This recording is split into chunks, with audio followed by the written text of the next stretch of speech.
Hello everyone, welcome to the April 1st Call of Duty DFS DraftKings Slate breakdown. Pretty interesting day yesterday. We can kind of quickly go over that. You guys can see I was looking at some of the New York stuff. So yesterday we had a full day of 3-0 sweeps, a couple of them not going in our favor. Obviously this big one, Optic versus Seattle. And then the other one was Florida against London. The other two were the favorites winning, of course. But I think there's actually going to be a little bit of stuff that we could kind of glean from these series and things that I can have some takes on. So obviously overall, pretty disappointing day. We had three favorites, one underdog. I think we only got one series right. Yeah, Boston over LAG was kind of the only series we had right, and they were obviously like a huge favorite, so not doing that great in terms of that one. But honestly, in kind of like I forgot what the word is called, but like in the silver linings of it, we actually weren't that crazy or like that far off in terms of kind of where I thought the like levels of these teams were. I did quickly mention it at the end of the video that I do think London versus Florida is going to be relatively close. I do have some concern about Seattle versus Optic as well. Obviously, it sucks that those did kind of go against us. I was looking for odds, but it looks like odds are not posted on this quite yet. So I'm not going to worry about that too much. They don't matter that much in terms of DFS stuff. So we'll keep that in mind, I guess. But kind of going back, I did think this Florida-London game was going to be like relatively close. I did have some concerns about it. I just thought London would kind of pull it together, and it feels like they kind of didn't. We'll talk about them in a little bit, but there was some concerns for sure with London. I'm still not entirely sold on Florida. I do think Florida's decent. I probably have them as like a solid second-tier team still. Like they're, I don't know, 3, 4, 5 range. Like they're looking pretty decent. I've been pretty impressed with them individually. I feel like Sky's Awakening and Dave Patty have been stepping it up. Vivid's been doing his pretty tough dirty work role of that super aggressive submachine gun player. So I liked what I saw from Florida. I really did not like what I saw from London, and it felt pretty bad because they were the team that I did kind of pick to win this major too. I thought maybe it was their time. Maybe they'll pull things back together and look different. I'm not sure, but from what we saw yesterday, they felt pretty out of sorts. It did feel a little fluky in terms of like when I was watching the games and seeing what was going on. It felt a little fluky with how uncoordinated and stuff London looked. I don't expect that to continue, but it still definitely worries me. I feel like they've had a run of like not stellar performances, and I feel like maybe it's time to like wake up and smell the roses here a little bit. So this is what I was talking about earlier, like a couple weeks ago with London. So wrong one here. So if we look at London's performances, so they got the 3-1 over Boston, pretty decent result to end the qualifiers with. But then they lost to FaZe. Again, no shame in that. A lot of people are going to lose to the second best team in the league. But then they had a close series versus Paris where they were losing. They were down 0-2, and they had to get the reverse sweep back. They beat LA Thieves, and they beat New York. And again, that was when New York was really, really bad. So it's pretty bad from them overall. Like they just kind of haven't been looking that impressive. They don't have wins. I guess they do have one win over Boston, but they haven't shown like that much consistency here. Like their wins are against New York, really bad, LA, really bad, Paris, really bad. And then they lost to Atlanta. I guess they beat Boston. So it feels a little up and down, but for a team that's kind of been consensus like a number 3 team in the league, they certainly aren't looking like it. I don't know if I want to put too much stock into that. That might be like a bridge we have to cross a little bit later down the road, or like tomorrow, maybe. I'm not sure what the slate will look like then. But again, it's pretty weird. I've just not been too inspired with them lately, and I thought they were going to be able to turn it around. They just did not, so that's pretty disappointing from them. Yeah, Florida looked pretty good. Top 5 team We'll be talking about them tomorrow. Obviously, the winning teams are not going to be playing again, but pretty interesting. We'll probably have to talk about them again when we get there. LAG Boston. So this one actually kind of went as expected. I was a little unhappy with how everyone else on Boston played. I felt like they got a little fortunate to win this third map, this control. I thought LAG did enough. I mean, I wasn't really on either side of it. My advice of just kind of one-offing methods and leaving the rest of the series alone would have been good. I believe that was part of the lineup that ended up winning that 5K tourney. So pretty decent there. Not a lot to love though. Picks and bans kind of went a little bit according to plan and all that stuff. So pretty decent reads overall. But my takeaways from this series was that LAG actually looked pretty decent. Obviously, as you guys could tell by the series statistics here, that their substitute player Spar was their best player. Yeah, you just can't be having that if you're the LAG team here. A lot of it did come on the control, I think. Yeah, he had a plus 14 control. He really popped off. He was the first player to bring out a different gun, actually. He was the first player to bring out the Volk. Everybody else, of course, has been using the Automaton and the MP40 for their AR and submachine gun. But the Volk feels like it's a pretty solid mix of the two, like a good in-betweener gun. And then it looked pretty solid in his hands. I was pretty impressed overall with Spart. We'll talk about pricing and stuff in a little bit. But overall, I actually thought LAG had some good chances to win the third game specifically. It was pretty close versus a Boston team that I think is, again, kind of in that solid second tier of teams. Again, around that like 3, 4, 5 area. So I was overall pretty impressed with LAG. We'll talk about them a little bit later. But we'll talk about Boston when we get there again. I don't think we need to talk about them too much because they're not really pertaining to this slate necessarily. But I liked what I saw from LAG. Overall, I think if they didn't have such poor performances from Asim and Hook, I think they're going to be in contention. And I've been pretty impressed with Slasher overall. Spart looked decent. I think LAG's in a decent spot to get a bounce back. But we'll talk about that, of course. Atlanta versus New York. This one stung a lot.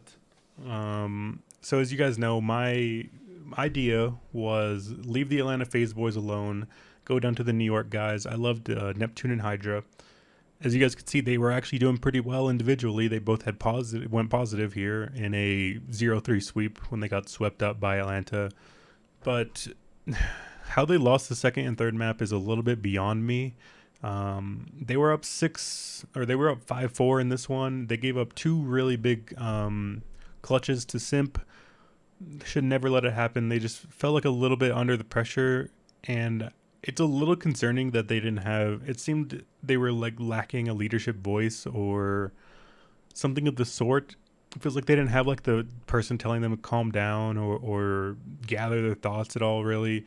When it came down to it, I do have some like theories. I feel like maybe New York kind of wasn't expecting to have a close series with FaZe, and it caught them a little bit off guard when it was actually like winnable, if that makes sense. Like, I don't know, when you're a team like New York and you have Hydra, Crim, and Neptune, who were kind of consensus worst team in the league for a better part of like 3 months, and then you make one roster change, you're 3-0, you come into this series against a really, really elite team in Atlanta FaZe. Of course, we know the pedigree of Atlanta FaZe. They were the most dominant team all of the game last year, the reigning world champions. They picked up right where they left off. Although they didn't win the first major, they were in the finals and obviously still a very elite team. So it felt like maybe New York wasn't expecting to win this game or win this series. And then when it was close to being winnable, it felt like they got a little bit starstruck almost. I'm not sure what the word I'm looking for there is, but it kind of felt like they got into a spot where they didn't really know what to do with it. And I think it's probably not going to happen again. And I think we're maybe kind of a little fortunate of how this score ended up. If you guys watched the series, you guys would know New York definitely should have won the second game, and they definitely should have won the third game as well. To win an offensive round on control of Gavutu is pretty impressive. They're pretty rare, pretty few and far between. I want to say it's probably like 10 to 15% or something. And they started the game off with that. Then they were up 2-1. They just needed to win a defense, and they gave up the offensive round to Atlanta FaZe. And then they weren't able to get the 5th round offense, which they were stuck on. So it was pretty disappointing. They definitely could have won that. It feels pretty bad because, again, like the New York guys, they were there. Like if they win one of these 2 maps and we get that 4th map hard point, we're looking at very decent, like 100+ scores for Neptune and Hydra. I don't know how much difference it would have made, but overall, I think we actually had like a pretty decent read on this one. I mean, we have to remember that FaZe were a -900 favorite, and New York definitely could have won the 2nd and 3rd map here. Like, this could be a very different scoreboard and a very different outlook that we have, just a few things go a different ways. So the hard point, it was close until it wasn't. I want to say it was like 140 to 140-ish, or maybe like 130 to 130. Like, it was pretty close. Then it felt like FaZe just definitely kind of pulled ahead, and they could never really get going again from New York. So overall, I'm still pretty impressed with New York. Again, the scoreboard feels a little deceiving there. I didn't mean to close the tab, but I think my points are kind of through. I like New York. The scoreboard feels a little deceiving there. I'm pretty impressed with them overall. I like them a lot going forward against a lot of the other teams. I'm loving New York here when we talk about them in a second. Optic versus Seattle. Again, this one I did feel. I made a quick comment at the end of the video. It can be close. Like, I thought maybe Seattle was getting a little bit disrespected, but I didn't want to take the shot. I don't think there was a world really where I was going to end up going to the Seattle side. I thought about maybe stacking it up, but I mean, again, in hindsight, that obviously wouldn't have worked either. It feels weird. Like, it feels very rare. It just felt like a rare. Felt like a really rare performance of badness from these Optic guys. They weren't even that terrible individually other than Illy, but I can't really blame him too much because he is kind of like the 4th member of this team. Like, he's not the one that's expected to step up when it comes down to it. So they just couldn't get any rotations going on that Bocage. They didn't look that great. They lost to Search and Destroy. Their 14-game control win streak came to an end, I believe. It just wasn't their day and wasn't ours either. So all 4 series are sweeps. Only one of them went our way, and it was one of the ones that I was super low on either way. So pretty bad. But overall, I think when you kind of look at everything with a little bit of context, I don't think it was too terrible. Oops, I didn't mean to completely close that out, but I think it leaves us in a relatively fine position to look ahead and stuff. I was just seeing if the Call of Duty lines are open yet, but it doesn't look like it. So we'll just have to go this video without the lines. I think it's fine and stuff, but yeah, we can go ahead and get started looking a little bit ahead now that we have an idea of kind of what I'm thinking, at least about what these teams are looking like and stuff. So we are going to have all 4 of the losers from yesterday. That is how the the bracket shakes out. So we had all the losers go down to the losers bracket where the lowest 4 seeds were waiting for them. So we do have Optic, Minnesota, New York, LA, London, Paris, Los Angeles Gorillas against the Toronto Ultra. So off the bat, I already do have some good ideas and stuff in mind. It's a kind of a blessing in disguise almost. Like, I kind of want to start not putting on the Vegas odds altogether because of like all the reasons that we've talked about before. The Vegas odds are not an indicator of who's going to perform in DFS well.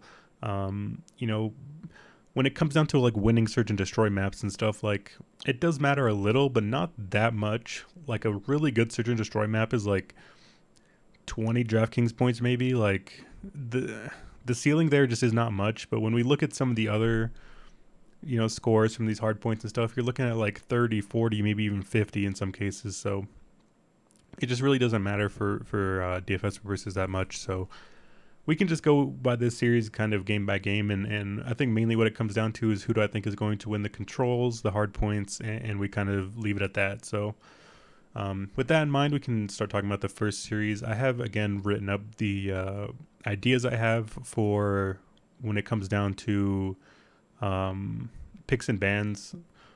So for London versus Paris, I think this one's kind of straightforward. I think London's obviously been banning Bocage all the time. Um, Paris has been banning the Gavutu. I think these make sense for both sides. Whoops, that is an interesting graphic. I don't know. I thought that was like showing my area or something. So that one caught me a little off guard, but we're fine. So quick refresh and we're good. So when we look at the Paris side, pretty decent overall. Again, I'm pretty interested to see the odds in this one because according to like DraftKings pricing, if we use this as an example, we see London as a gigantic favorite. I think one book had like one line out on this game. They had London as the minus like 600 favorite or something. That would make sense with how this is priced. I don't know if I agree with that necessarily. Like if we look at the bans, we see London's probably going to ban the Bocage, Paris is going to ban the Gavutu. So for the hard points, we're going to have the Berlin and Tuscan. Both teams are fine on these maps. Paris is 1-3 on Berlin. I think London had looked pretty impressive to me for the Berlin hard point. They're both 2-1 on the Tuscan. Jeez, still have a little bit of a scratchy throat, but we're chilling. So I feel like again, this one feels a little like it's just a little closer than it like looks. Yeah, I feel like maybe we could look at some lines and stuff. Maybe they would be a little bit helpful. I do think London is kind of better in every area. I think this is a good step or a good bounce back spot for them. But again, we kind of already know all the concerns when it comes down to London and playing on them on DraftKings is they always ban Bocage. I mean, if we do look at this slate as a whole, for now, I actually have a Bocage being banned in every series. It might slip through in one of them, but it's a little unpredictable and hard to guess which one. So I guess we kind of have to view this slate as a whole with kind of the assumption that I don't think there's going to be a Bocage coming in. So, kind of keep that in mind that maybe all the options are open to us because we don't have that Bocage coming in any games. I don't think so. Maybe it does open up a little bit of the London boys, but they're pretty pricey. It's tough to get there. I think we've seen some decent performances from Paris on the other end. Honestly, maybe under a little bit different circumstances, I would be leaning with the Paris side. I don't think Paris is that crazy here either. Like again, I feel like London's a little overrated. Like we just saw Paris versus London like 2 or 3 weeks ago, and Paris was up 2-0. They got reverse swept. Like yeah, we see match 11. Like Paris was winning 2-0 here, and London came back and won it. It just feels a little tough there. Again, my approach here is I'm probably just going to go pretty light on this one. I think I'm probably just going to get a one off of Afro and probably call it a day. If not, maybe even want to fire up some Paris. But the thing is, like, it's just tough. Like, I don't see a game mode where Paris is really better than London in. Like, I think the hard points are going to be close. The Search and Destroys could be a little close. Like I could definitely see Paris winning a game, and then it kind of just, of course, comes down to the kill it ratios and stuff. We talk about this all the time, but I just don't want to. I just don't want to take that risk here. I don't think I'm just not loving a lot from either side here. So for London versus Paris, probably just gonna have to stick it to like an Afro one off or something, and probably call it. I'm not loving that too much anywhere else. Their kills are just a little bit too spread. The maps aren't that great. All this stuff are just not looking that good for the London boys. I honestly wouldn't be that crazy if you would want to load up on some Paris. I think that makes sense. Like it's still a little like I feel like Paris is just a little London. I feel like London's a little overrated when it comes down to it. But do I want to take the shot? Probably not. And that's just kind of what it comes down to here for me. So, yeah, that'll be it for that one. LAG Toronto, pretty excited for this one. I don't know what the odds are going to be, but I expect Toronto to be like a somewhat decent favorite. This everyone is super cheap in this series, so it feels kind of weird. But I would just want to go to the LAG side. We'll talk about why here. So we go to Toronto, we go to LAG. So we look at their recent performances and stuff. We can see um, Toronto very very poor in the hard point. They're a lot better in the search and destroying the controls. LAG is decent in the hard point searches, but not that good in the control. So right off the bat, it does feel a little bad when you are giving up the control. Most likely should be going on the Toronto side. I mean, right off the bat, we can see that they're 4-1. LA's 2-4. I think Toronto's even going to be a little bit better in the controls because it's now based off of the ticks and they're more objective oriented team anyway, so it makes sense. But their respawn numbers are just really really bad individually, and I feel like even with somehow the way LAG plays is they just kind of always end up playing this kill death ratio style. As you guys can see, their numbers are pretty good. I mean, Sparks feel a little bad because he got bullied by Texas. Like he had a .76 and a .44. Like that feels a little disingenuous, I think, to him. Again, I mean, he's priced at 9,600 for some reason. He did have a really good day yesterday. He had 112 points. Pretty interesting. Pretty good for him. But I just want to go to the LAG side. I think they, again, have a little bit more upside when it comes to winning these respawns, winning them dominantly. Like, we could see these KDs from Toronto, 0.89 in the hard point. LAG is 1.06. The control's pretty close. I would expect Toronto to win it, but I don't think Toronto's going to outslay them super hard, so I'm fine with loading up on LAG. We'll look at the individual players at the end of the video, typically like what we do. But I think Slasher, Asim, Hook, all just too underpriced. I mean, I think we're going to need to see some step up games from Slasher or from Asim. Asim specifically felt like he was a little bit too much of a letdown yesterday, but he's a pretty volatile player, kind of just within itself. So I don't know. I just think we're going to need to see some of these LEG guys step up that aren't Spart, and I think if you supplement how good Spart was playing yesterday, I think they're going to be in a decent spot here against Toronto. Money line, I'm not sure. Don't love pretty much anything just because it could be close either way. But again, for DraftKings purposes, we're looking for these players to do well individually in these respawn game modes and stuff. So I think it's good enough for LAG here.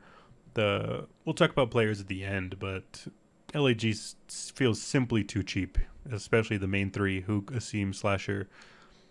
I think Spart did look really good yesterday, but 9,600 for a substitute fill-in player like that, it can make sense. Like if you want to go to that kind of contrarian thinking, where if he's going to be the one left off, I don't hate it.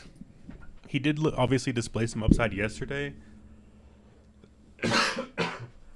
And this again is a much easier matchup, so I don't hate it. But it's just tough to justify his price tag compared to everyone else. Again, when you do consider he's a stand-in, just kind of filling in for this series. New York, LA. So obviously, right off the rip, I am very, very, very shocked that New York is considered the underdog. I don't know if they're actually going to be. If they are, I'm jamming in New York like an egregious amount of them. They look really good. I don't know what to say or I guess I kind of skipped over the maps for LAG Toronto. My bad. So we can quickly go over that. Toronto's been banning Berlin a lot. The thing with LAG's map bans is that they are kind of all over the place. And although I think it's still fine that they ban kind of compared to what the other people do, I don't know if that leads them onto the bocage. That's kind of the concern again. Jeez, need to do like a cough drop or something for these videos, but Toronto, they're going to ban Berlin. It's probably been their perma ban. LAG's pretty decent on that map, as you guys can see, 2-0. I mean, it's pretty decent. So it comes down to what is LAG going to ban. They've mainly been banning Bocage and Gavutu. I don't think they're going to ban Gavutu because Toronto's 1-3 on it. They look pretty poor.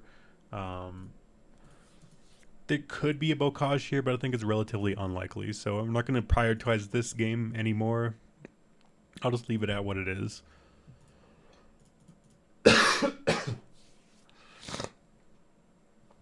Jeez, sorry guys.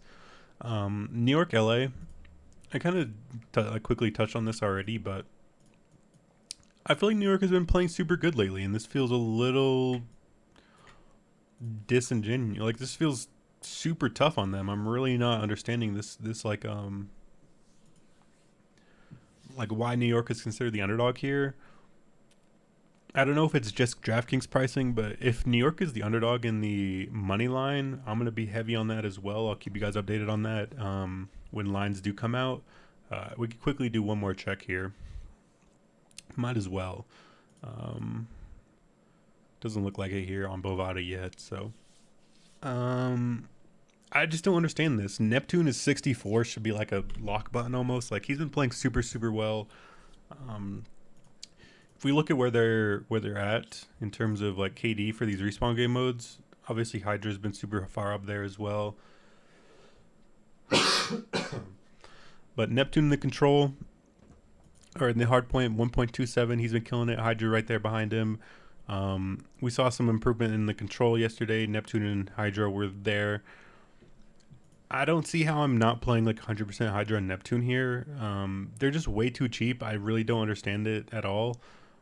For picks and bans, LA Thieves have been banning the Bocage. I don't think that's necessarily going to change. I feel like the picks and bans here are pretty straightforward. I don't see a reason for LA Thieves. Maybe the LA Thieves will change some things up because they've been losing. That's a possibility. But for the most part, based off what they've been doing, I expect LA Thieves to take out the Bocage. New York to go back to banning that Tuscan out. So we're going to have a Gavutu Berlin. Again, I think those maps are pretty decent for New York. I think they've been playing those maps decently. Yeah, they played this Gavutu loss was the phase, so it is what it is. I think they look decent again. I'm not scared of LA Thieves on these maps. I think New York's been looking good on them. I'm not really scared of LA Thieves in much. They've just been looking really bad. I have them as like one of the bottom two teams in the league. We'll see if the money line stuff comes out. But if New York is an underdog, I'm going to be all over it here. I know one more sportsbook I can check, one that I can actually bet on as well. So I'll check the other sportsbook I know off camera here while I log in and check and everything. So I'm loading up on New York pretty heavily. I don't understand why this price is like this. That's kind of all it comes down to here for me. So I'm loading up loading up on New York. Don't know why they're the underdog. I can't find any money line for them either. So I'll try to keep you guys updated on that when that stuff does come out. I just don't understand this. I really don't. I feel like New York is like, in the eyes of the people, I would think a lot of people are going to think New York is pretty undervalued here. So I expect them to be pretty popular when it comes to DraftKings ownership, but I'm willing to play it at any percent. I think they're just a lot better of the team. I don't know if the books are going to continue to leave them off. If they are, then I'm going to go on pretty heavily for New York. I think they should win this series. I think they're the better team. There is some concern with LA being like a decent team with decent names and stuff. But I think overall LA's kind of like shipped this in. They're looking to get some roster changes going, and there's just like nothing really positive to say for LA. I just like New York a lot here. If New York does end up being an underdog on the betting sites, I'm going pretty crazy with it. I just really do not see a reason why I should believe anything different. When it comes to loading up on New York, again, I'm probably just going to keep the same approach of the players yesterday. It's definitely Neptune and Hydra. We've seen with 4 series now that they've been the main 2 players. When it comes to third man in, it's pretty close, I think, but between Paul and Krim. If we look at like the last few matches, so that would be the last 4, correct? Yeah, right. Paris, Minnesota, Toronto, Atlanta. That would be the fourth with Paul, right? Look at this one. This one had Clay. Yeah, so it's just these three or these four. Yeah, I had it right. Just want to double check. So we look at with Paul's performance in the last four: 84, 130, 108, and 50. Krim's at 107, 120, 104, 70. So he's been more consistent. Um, let's see. I want to look at these like kind of head to head. So 107 versus Paul's 84. Is that right? Paris 319. Yeah, so Crimsix outscored him once. Then Minnesota, or against Minnesota, Paul had 130. Krim had 120. So you're fine with both of these players, but we'll give that one to Paul. So it's 1-1 in the head-to-head. Then Krim had 104 and 74. And then Paul had 108, 52. So it's 2-2 in terms of who outscored who. I feel like overall people have been playing Paul a little bit more. I mean, Krim's price has come down, so who knows? But I mean, when we look at these stats here, we could see Krim and Paul are really close in the hard point, 108 to 107. In the control, Krim is at a 0.9, Paul's at a 0.7. So overall, pretty close. I'm gonna slightly lean towards Crimsix here, just because the prices are so close. I think Krim's consistency is a little bit better. Actually, let's look at these games. So Paris was rough, and he had one good, one neutral. Krim has been consistently better. He just has like less impact, so I don't know. I think Crimsix is a little bit safer, but maybe Paul is a little bit more upside. Maybe that's how you could view it. I don't know. Maybe if you need the extra 200, maybe I would be more than fine with Krim. It's like flipping a coin here, honestly. Like we just saw who's outscored who in 4 matches. They both have 2, so you're flipping a coin there. My slight lean is Krim, but I could honestly see myself playing some Paul as well. But I think either way, I just want Hydra. I want Neptune. I might, when I do make my 3-mans, I might just have a little bit of Crimsix maybe. Again, just 'cause I think when it comes down to land performance, I think that does factor in a little bit, and I do think Crimsix has more history or like a experience there for sure. So it's something to keep in mind. Oops, not that one. I wanted to look at this one. I mean, they both did poorly, but Krim did a little bit better. So yeah, I'm definitely fine with Neptune or with Krim there. And that'll be it for that one. So keep an eye out for that one. Pretty intrigued to see the odds and stuff for that. So last series, Texas, Minnesota. Again, pretty likely to get the Bocage ban here. I think Minnesota will take that one out. They've been banning either Bocage or Gavutu. Optic will most likely go with the Berlin. We'll look at the Optic, Texas here, and then Minnesota. So Optic obviously lost yesterday, but the picks and bans at least went in our favor. Minnesota, I mean, Minnesota's really, really bad in hard point. Optic's really decent in the respawn game modes. I love locking and loading Optic in like every aspect here. Seems like their prices came down a little. I mean, mainly Scumpy's. I think Scump at 82 is like a slam. Like he should be pretty heavy. Like I don't want to say lock, but as closest to it as you can get. Dashy at 98. It's tough. It's a pretty crazy price tag, but I'm fine with it. Again, I think they should dominate these respawns pretty well. So there is some chance that they do go to the Bocage, but it's pretty unlikely. I don't see a reason for Minnesota to do so. I mean, they could. I think there is Bocage ability here, mainly because Optic have not been looking that crazy on it lately, and Minnesota can play that map. So I do think there is some upside here. Maybe Minnesota do ban the Gavutu instead. It's a possibility. I don't know how likely it is. I think most likely Minnesota Bambo College, but it's available. It's in the pool, so I like locking and loading Optic again here. They're going to be pretty big favorites in the money line in the maps here, but I mean it's fine. I think they're deservedly so. Kind of all the same things apply. They've been really good at these respawn game modes, and that's what we're looking for. Um, Dashy Scump, main two. They've been performing much better. Um, I think it is fine if you do want to get to the 3-man stack again, maybe with like the um, Shotzi, but it's a little tough to kind of justify his price with how he's been playing. So Dashy and Scump will be the ones for me. Jeez. Um, yeah, I mean, I think that's kind of covering where my teams are. Again, I don't know who's favored and who's underdog here. Like, like if I'm making odds in my mind, I think London pretty decent favorite, maybe minus 350 ish. LAG Toronto, I think this one's gonna be super close either way. Again, money line's a little bit different than what we're viewing. Um, but I think LAG is the side that I want to go with. Um, I think they're better in the respawns, and that's what we're looking for. Again, I preach it all the time.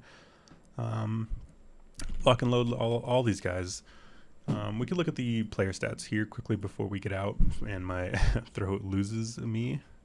And look at the advanced stats, I guess. We'll look at the major two. When it comes to the teams, we'll look at Optic, of course, or it's Toronto. We'll look at Optic, New York, LAG, and who was the last team I'm missing here? London. So as we could see, Dashy's kind of like a good bit above everyone else. Again, Spart's numbers feel a little misleading. I think he's pretty decent, actually. Again, his price tag is just kind of tough to get to.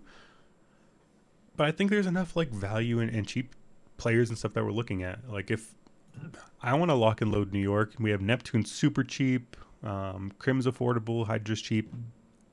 So I mean, Texas is relatively expensive, but you're probably going to want Scump, so he's 82. Afro's cheap at 84. LAG's cheap, like a seam slasher, super cheap. So I think there's a lot of value on the board here with a lot of these guys. So I do think if you want to do a weird lineup and end up getting to Spart, I'm probably going to end up doing that myself. It makes a lot of sense with how these numbers and stuff have been looking. So yeah, I think that's the way I'm going. That's the way I like it. Slasher is pretty underpriced. He's been performing really well individually lately. I'm fine with him. Again, we talked about most of these players already. Dashy, Slasher, Afro, Scump, maybe some Shotzi. His price is a little tough. Hydra. Again, Neptune's numbers feel a little misleading. He's been a lot better lately.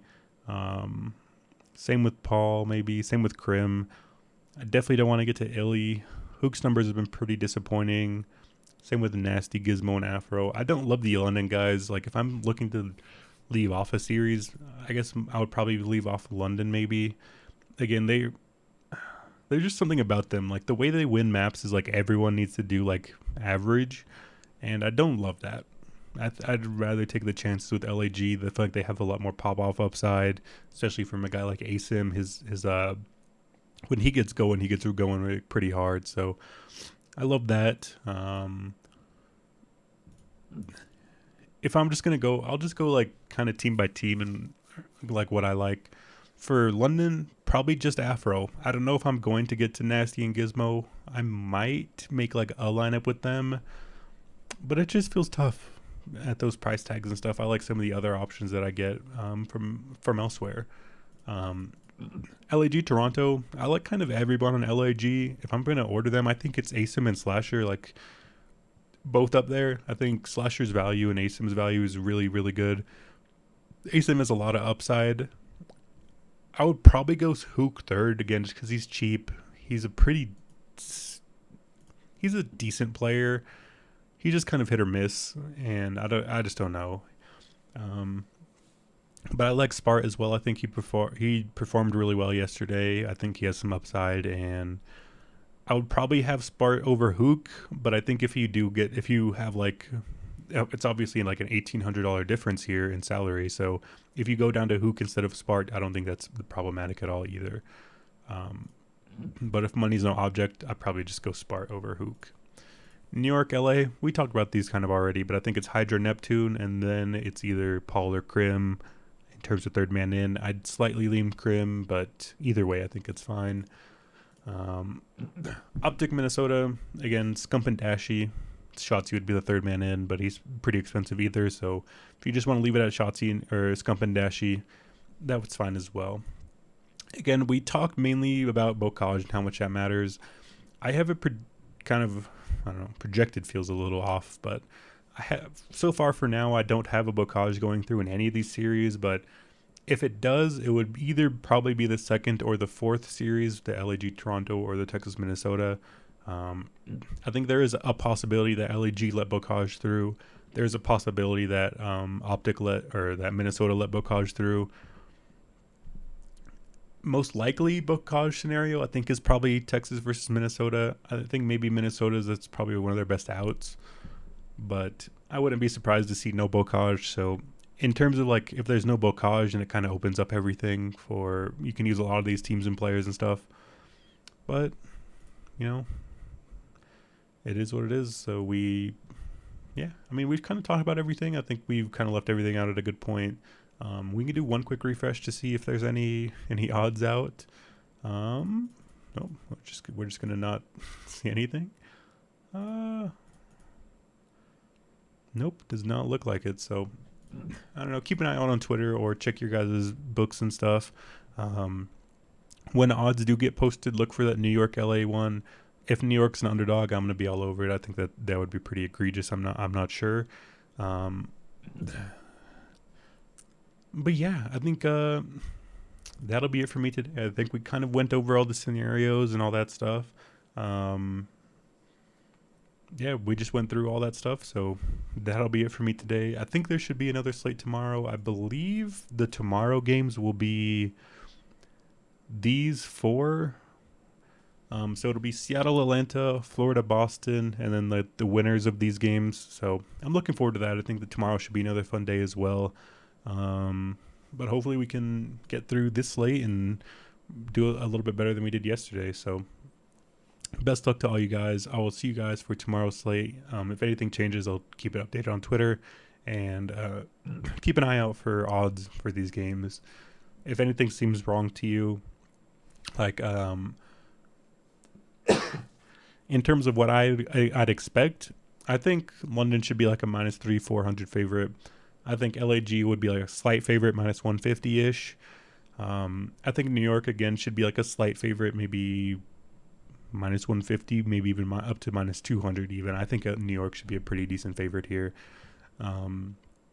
Optic should be a pretty big favorite, I think -400-ish as well. So keep an eye out. If you guys see anything drastically different, then, let me know if you want some confirmation before betting, or, bet with your own disgrace there. So that'll be it for me today. Best luck to you guys tomorrow, and I will see you guys tomorrow.